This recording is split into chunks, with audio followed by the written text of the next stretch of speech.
بسم الله الرحمن الرحيم واعتصموا بحبل الله جميعا ولا تفرقوا واذكروا نعمة الله عليكم إذ كنتم أعداء فألف بين قلوبكم فأصبحتم بنعمته إخوانا وكنتم على شفا حفرة من النار فأنقذكم منها كذلك يبين الله لكم آياته لعلكم تهتدون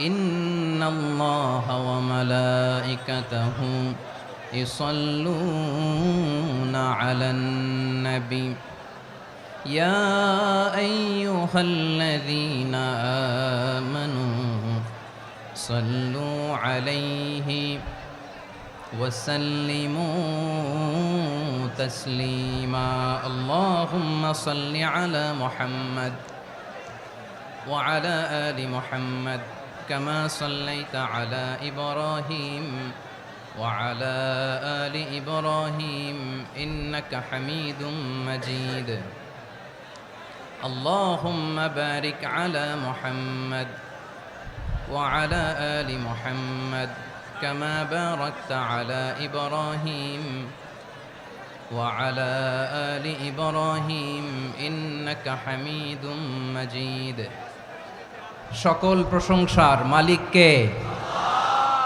সকল ক্ষমতার উৎস কে? কেউ যেটা পারে না পারে কে? সে আল্লাহর দরবারে আমরা শুকরগুজার হচ্ছি, পড়ে নিচ্ছি কালিমাতু শুকর আলহামদুলিল্লাহ। সবাই গলা খুলে আওয়াজ করে পড়ুন রব্বানা লাকাল হামদ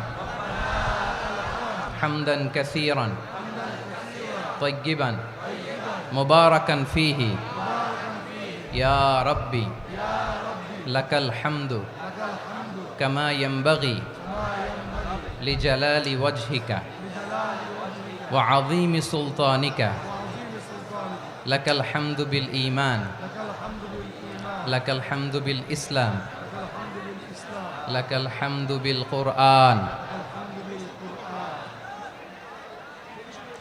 মরহুম মাওলানা শহীদুল্লাহ স্মৃতি সংসদ ও পেকুয়া সমাজ উন্নয়ন পরিষদের যৌথ উদ্যোগে আয়োজিত আজকের এই অষ্টম তাফসিরুল কোরআন মাহফিলের সম্মানিত সভাপতি, প্রধান অতিথি, বিশেষ অতিথি, মঞ্চে উপবিষ্ট মেহমানবৃন্দ এবং দেশ বরেণ্য প্রথিতযশা ওলামায়ে কেরাম যারা সকাল 10টা থেকে আজকের এই বিশাল তাফসিরুল কোরআনের ময়দানে আলোচনা করেছেন, আমি সবার প্রতি কৃতজ্ঞতা, অভিনন্দন, মোবারকবাদ জানিয়ে শুরু করছি।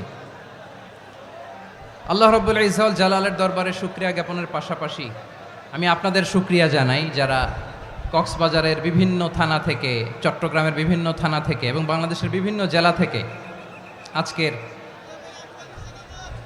আমাদের এই প্রোগ্রামে প্রায় দীর্ঘ 5 বছর পর যে তাফসিরুল কোরআনের প্রোগ্রাম দিয়ে এবছর আমরা প্রোগ্রাম শুরু করছি, সেই প্রোগ্রামে আপনারা জয়েন করেছেন। আপনাদের সবাইকে অন্তরের অন্তঃস্থল থেকে শুভেচ্ছা জানাই। আমি অন্তরের অন্তঃস্থল থেকে শুভেচ্ছা জানাতে চাই আমার প্রিয় সাংবাদিক বন্ধুদের, electronics media, printing media, YouTuber ভাইদের।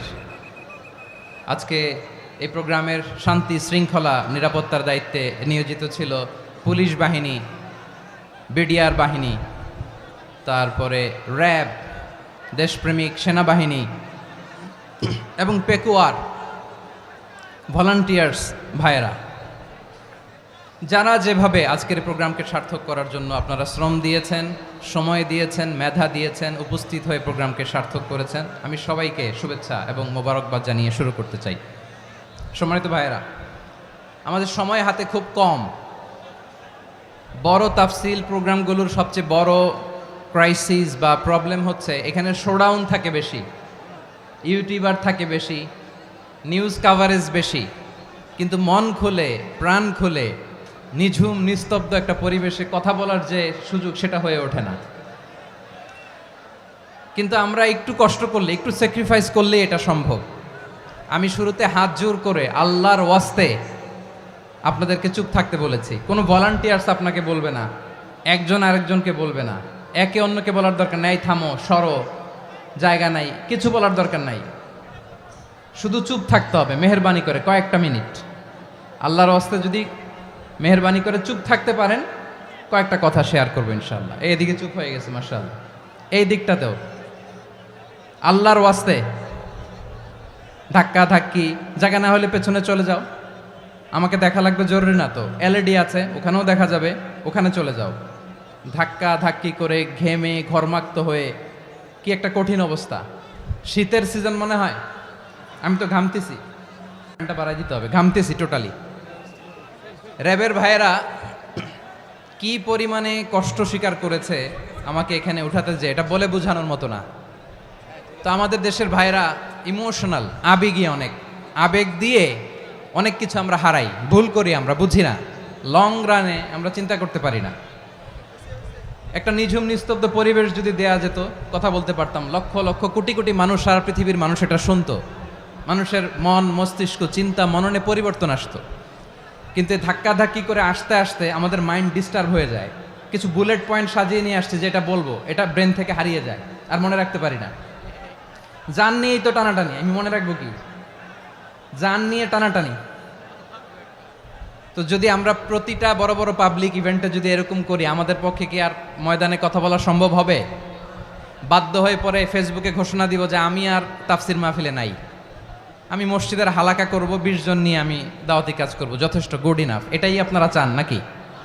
এটাই চান? তো একটু মেহরবানি করে চুপ করা যাবে না, জায়গা না হলে পেছনে চলে যান। কিন্তু যারা থাকবেন চুপচাপ, আওয়াজ করা যাবে না। আল্লাহর ওয়াস্তে, আল্লাহর ওয়াস্তে অনুরোধ করার পরে যদি এটা ভায়োলেট করেন, জবাব দিতে হবে আল্লাহর কাছে। খবরদার, আল্লাহর ওয়াস্তে বলেছি, আওয়াজ করা যাবে না। ভাইয়েরা, এভাবে আলোচনা করা যায় না, মেহরবানি করে আওয়াজ করবেন না। আমার দিকে তাকান।